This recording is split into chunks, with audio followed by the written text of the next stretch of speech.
रामचन्द्राय जनकराजचामनोहराय मामकाभीष्टदाय मैदमङ्गलम् कोसलेसाय मन्दहासदासपोषणाय वासवादिविनुत सत्वरदमङ्गलम्। ఓం శ్రీ మహాగణాధిపతయే నమః.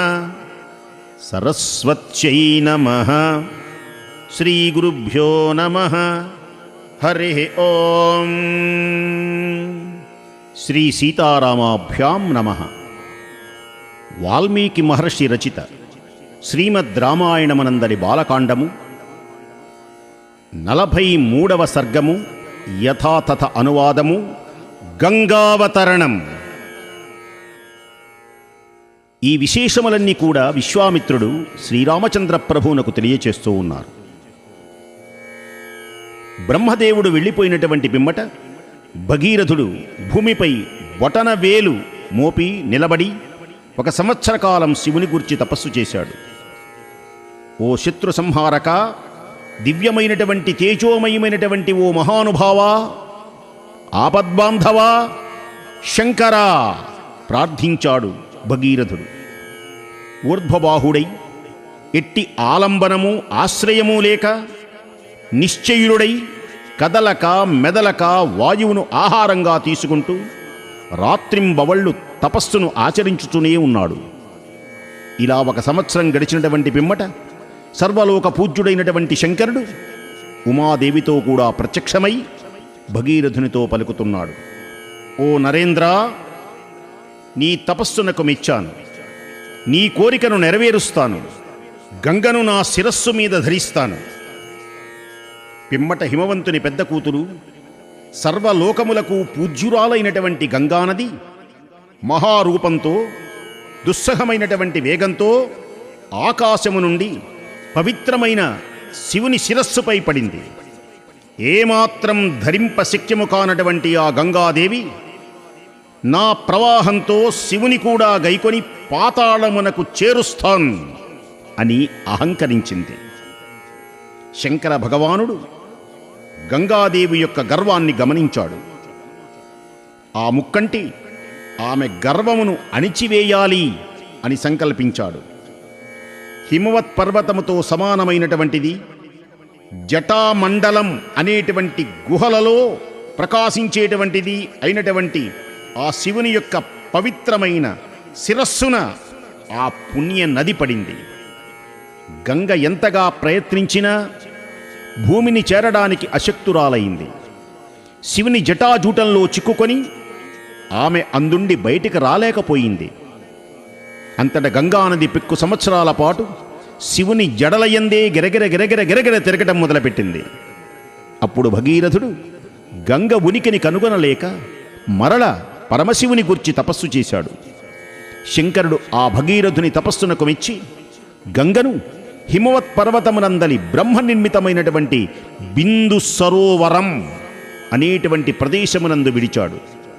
అలా విడవబడినటువంటి ఆ గంగా ప్రవాహం 7 పాయలుగా ఏర్పడింది. పవిత్ర జలములు గల హ్లాదిని, పావని, నళిని అనేటువంటి 3 పాయలుగా తూర్పు దిశగా ప్రవహించింది.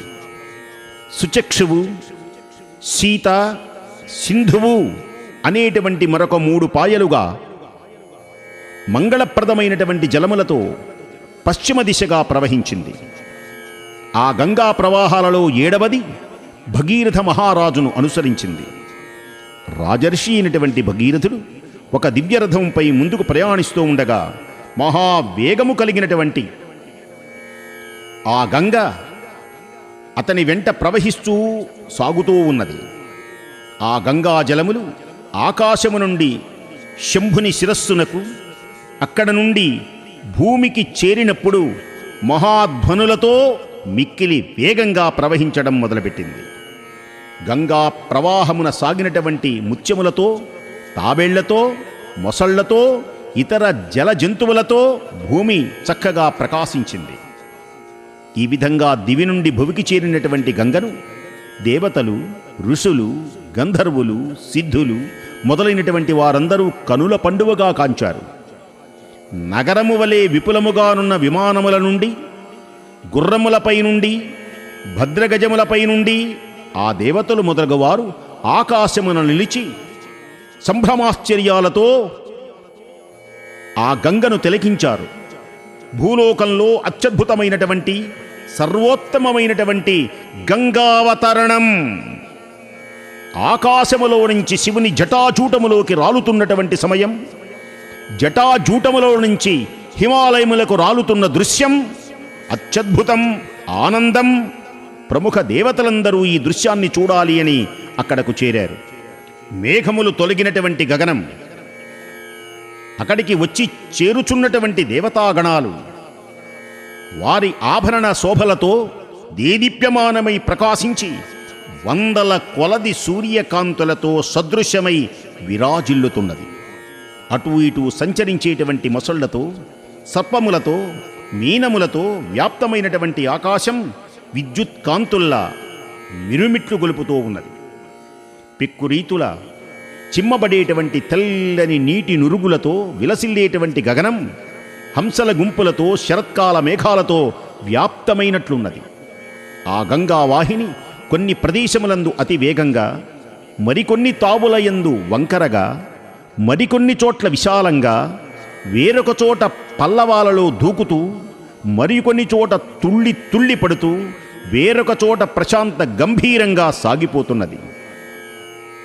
గాలి తాకిటికి తరంగములు మాటిమాటికి ఎగిరిపడుతూ నీటిలో ఆ నీరు తరంగాలతో కొట్టుకుంటూ నేలపై పడుతున్నది. శంకరుని శిరము నుండి జాలువారి భూమిపై దూకుతున్నటువంటి నీరు మురికి తొలగి నిర్మలంగా ప్రకాశిస్తోంది.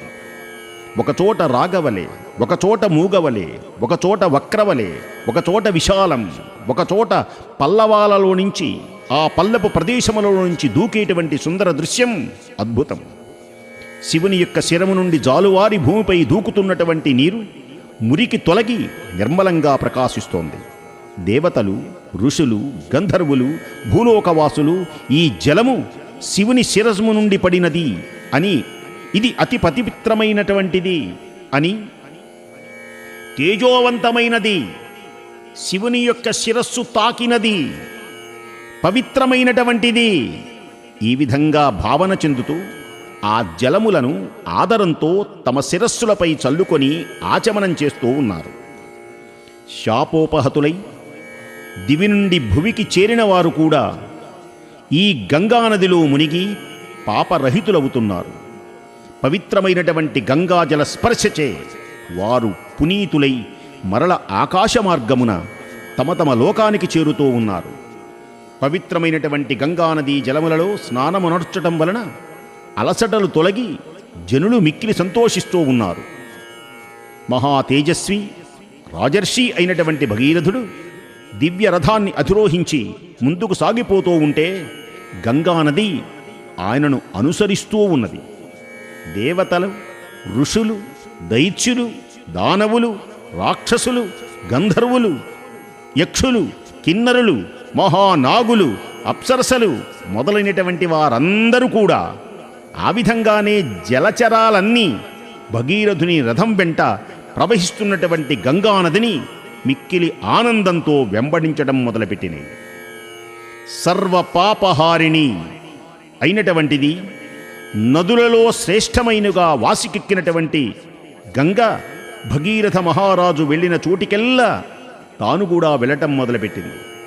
అసాధారణ కార్యములను నిర్వహించడంలో సమర్థుడు, మహాత్ముడు అయినటువంటి జహ్ను మహర్షి క్రతువును ఆచరిస్తూ ఉంటే ఆ గంగానది ఆ జహ్ను మహాముని యొక్క యజ్ఞవాటికను ముంచివేసింది. జహ్ను మహాముని గంగ యొక్క అహంకారపూరిత చర్యకు మిక్కిలి క్రుద్ధుడైనాడు. గంగా గంగా గర్జించాడు. ముని ఆ గంగా జలమునంతటిని అత్యద్భుతంగా పానం చేశాడు, మొత్తం త్రాగివేశాడు. అంతట దేవతలు, ఋషులు, గంధర్వులు అబ్బురపడి పురుషశ్రేష్ఠుడు మహాత్ముడైనటువంటి జహ్ను మహామునికి పూజించారు. గంగాదేవిని కూడా ఆ మహాత్మునకు కుమార్తెగా చేశారు. పిమ్మట మహాతేజస్వి పరమప్రీతుడై గంగాజలములను తన చెవుల ద్వారా విడిచిపెట్టాడు. అందువలన జహ్ను సుత అయినటువంటి గంగ అప్పటి నుండి జాహ్నవి అనేటువంటి పేరుతో ప్రసిద్ధికెక్కింది. గంగ మరల భగీరథుని రథమును అనుసరిస్తూ ప్రవహించింది. ఆ నదీమ తల్లి సముద్రంలో కూడా చేరింది. అంతేకాక భగీరథుని కార్యమునకై రసాతలమున కూడా ప్రవేశించింది. ఆకాశంవన నుండి శంభుని శిరం, అందుండి సీతాద్రి, సుశ్లోకంబైన హిమాద్రి నుండి భువి, భూలోకమ్ము నుండి అస్తోకాంబోధి, పయోధి నుండి పవనాంధోలోకముంచేరి గంగా కూలంకష రసాతలం ప్రవేశించింది. రాజర్షి అయినటువంటి భగీరథుడు పట్టుదలతో గంగను కొనివచ్చి భస్మరాశిగా మారియున్న తన ముత్తాతలకు చూచి మిక్కిలి దైన్యంతో లోనైనాడు. అప్పుడు ఆ భస్మరాశిని పవిత్రమైనటువంటి గంగా జలములు ముంచివేసిరి. అంతటా సగరపుత్రులు పాపరహితులై స్వర్గమును పొందారు. ఇది వాల్మీకి మహర్షి విరచిత శ్రీమద్ రామాయణమునందలి బాలకాండమునందు 43వ సర్గము యథాతథ అనువాదము సమాప్తం.